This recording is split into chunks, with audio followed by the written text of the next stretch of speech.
হয় চাওক যে এক সুস্থ গণতান্ত্ৰিক প্ৰক্ৰিয়াৰ মাজেৰে আজি ৰাইজে স্বতঃস্ফূৰ্তভাৱে ওলাই আহি ফৰকাল বতৰৰ বাবেই হয়তো হ'ব পাৰে তেওঁলোকে পুৱাৰ ভাগৰ পৰা যথেষ্ট সংখ্যক লোকে আহি ভোট কেন্দ্ৰসমূহত ভিৰ কৰিছেহি।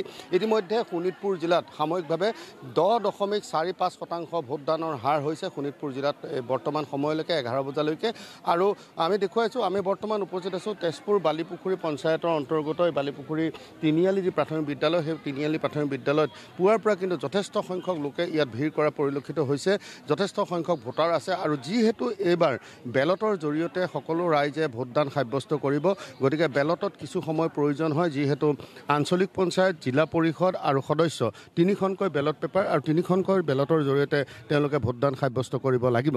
গতিকে কিছু সময়ৰ প্ৰয়োজন হৈছে আৰু এই সময়ৰ বাবেই হয়তো বহুত সময় অপেক্ষা কৰিব লগা হৈছে। বহুকেইজন ভোটাৰ ৰাইজ আছে, ভোটাৰ ৰাইজৰ পৰা আমি জানিবলৈ চেষ্টা কৰিম কিমান সময় হ'ল ৰৈ থকা। আমাৰ প্ৰায় এঘণ্টাৰ ওপৰ হৈ গ'ল। বহুত কি বিচাৰে আচলতে পঞ্চায়তৰ জৰিয়তে কি বিচাৰে?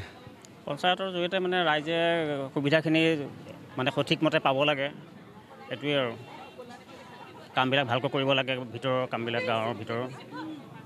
আৰু সেইবাবে ভোট দিব লাগে। কি কয়? সেইকাৰণে ভোট দিব লাগে।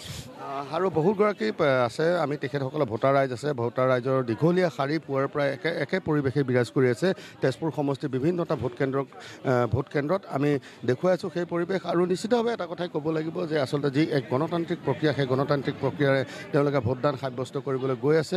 আমি অন্যান্য ভোটাৰ যি ৰাইজ আছে, ভোটাৰ ৰাইজৰ কাষলৈ যাবলৈ আমি চেষ্টা কৰিম। আচলতে সামগ্ৰিকভাৱে যি গণতান্ত্ৰিক প্ৰক্ৰিয়া, সেই গণতান্ত্ৰিক প্ৰক্ৰিয়াৰ দ্বাৰা আজি ৰাইজে তেওঁলোকৰ যে ভোটাধিকাৰ সাব্যস্ত কৰিছে, কি ক'ব? আমি সুস্থ গণতান্ত্ৰিক প্ৰক্ৰিয়াত আমি যিজনে ধৰক আপোনাৰ পঞ্চায়তৰ কামবিলাক নিকা হিচাপে কৰিব পাৰে, সেইজনকে আমি ৰাইজলৈ বুলি আগবঢ়াই দিম। পঞ্চায়তৰ দুৰ্নীতিমুক্ত হিচাপে কাম কৰক, সেই হিচাপে আমি কামনা কৰোঁ। পঞ্চায়তটো আগবাঢ়ি যাওক আৰু পঞ্চায়তত কৰিবলগীয়া বহুতখিনি কাম আছে। আপোনাৰ দৰিদ্ৰৰ পৰা আদি কৰি সকলোকে চুব লাগিব। সেইটো হিচাপে আমি চাই লওঁ যিজন প্ৰাৰ্থীকে আমি ভাল বুলি দেখোঁ, কাম কৰিব পাৰে, আগৰণুৱা হয়, ৰাইজৰ লগত মিলি থাকে, সেইজনকে আমি আগবঢ়াই দিম প্ৰাৰ্থী হিচাপে। বিগত দিনসমূহত আমি দেখিছোঁ পঞ্চায়তত বহুত দুৰ্নীতি হয়, জিলা পৰিষদৰ পৰা আৰম্ভ কৰি গাঁও পঞ্চায়তলৈকে, সেই সম্পৰ্কত কি ক'ব?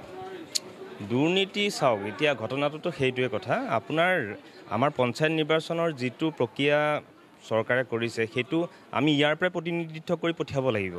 যিজন প্ৰতিনিধিত্ব কৰি পঠিয়াম সেইজনে যেন যি পাৰ্টিতে নাথাকক দুৰ্নীতি কৰিবলৈ তাৰমানে যেন সুবিধা নাপায়। সেই হিচাপে আমি পঞ্চায়ত নিৰ্বাচনৰ আমি পাৰ্টি চাব নালাগে, প্ৰাৰ্থী চাব লাগে। প্ৰাৰ্থীজন চাই লৈ পেলাই যিজনে আমাক পঞ্চায়তটো আগৰণুৱা কৰি নিয়ে, সেই হিচাপে আমি আগবাঢ়ি গৈছোঁ আৰু সেই হিচাপে আমি ভোটদান প্ৰদান কৰিছোঁ। আৰু আমি দেখুৱাইছোঁ এয়া দীঘলীয়া শাৰী, মহিলা আৰু পুৰুষৰ পৃথক পৃথক শাৰী কৰা হৈছে আৰু এক সুস্থ গণতান্ত্ৰিক পৰম্পৰাৰ বাবেই হয়তো সকলো আগবাঢ়ি আহিছে। সকলো এটাই কথা যে কোনো কাৰণতে যাতে যিসকল দলৰ কথা নাই ইয়াত, আচলতে প্ৰাৰ্থীগৰাকীৰ ওপৰত সকলোৱে নিৰ্ভৰ কৰিছে।